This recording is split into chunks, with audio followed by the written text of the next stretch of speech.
Hello, Ishan. I'm here to answer your financial literacy problems. What I'm going to do is, due to the time limit of 5 minutes, I'm going to do questions one, questions two, and question four. Questions three and five can be solved almost the same way. It's using a little bit different formula. Questions one and two can be used pretty much using the same formula. And then question four is independent. So I'm going to start off with questions one and two. Go ahead and answer question four. Then I'll come back and post a response for you for questions three and five in a separate video. Okay. So if we look at this question one, whenever we're talking about investments, especially the one you have here, usually that resorts us to the compounding formula. Okay. So right over here, you can see what the formula is. I typed it all out for you, what all the variables mean. All right. And this is typically the formula if you're compounding monthly, weekly, biweekly, whatever. All right.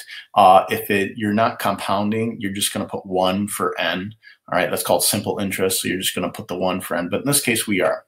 So as you can see from problem one, I went ahead and plugged in the principal, the interest rate, right? You got to put in decimals. Okay. And then I also put the other numbers in here as well. Now, one thing you got to keep in mind is the N and the T. That is based, every time period can be different. Most of the time we do these problems that are in years. In this case, it's in years. So I'm using years, but it doesn't always have to be years. All right. It's just based on whatever that time period is that you're using for that problem. And here, years is easiest to use. All right. So after we plug in both of these numbers for the variables, you can see option one gets us $39,645, some change, and option two is $38,713. Obviously, option one is a greater return, so option one would be your answer for that. All right, a little bit higher interest rate, doesn't compound as much, but at the end of the day, the interest rate means more than the compounding because the final amount is higher. All right. Then if we go to your second question, here we're actually going to put $20,000 in for the answer. So that will be for A, which is the final amount. Okay. We're trying to solve for P, which is our initial principal. And since we're compounding weekly, we're going to put 52 for N. All right. As you can see in the problem one, I put 4 because we were compounding quarterly for option one, and 12 because we were compounding monthly for option two. But here we're going to put 52 because there's 52 weeks in a year. All right.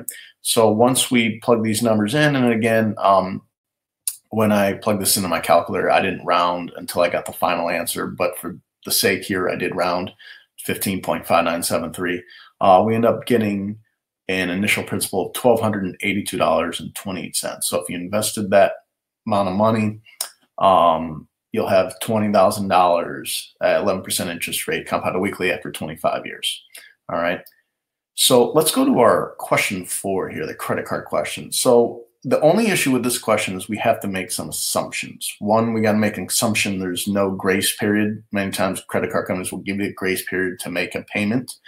And two, I'm going under the assumption that Julie spends the money on the first day of that billing period. So there are many different methods to calculate the credit card interest payment.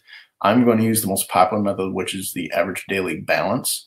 So if we look at month one, again, assuming she spent that money on the first day, she probably didn't, but we have to go under that assumption because it doesn't say otherwise. $634.90. The 30 days is up, right? I'm sorry, 31 days in March, actually. So she had that period of time to pay it. However, she did not pay it. So now in month two, the interest rate kicks in. In this case, it's 21.99%. In month two, she spent $712.18. So now that the interest rate is kicking in, we have to figure out what the average daily balance is. We don't know when she spent that money. So I just assumed she spent it on the first of the month, which means for that month, she had $1,347.08 as her average daily balance. You can see I put the working over here. Fraction of the year, right? In this case, this was 30 days between April and May because there's 30 days in April. So 30 divided by 365, and then in the interest rate. That gets us a payment of $24.34 for interest. There's your principal, there's your average daily balance. Add them together, your final answer is $1,371.40 will be her ending balance.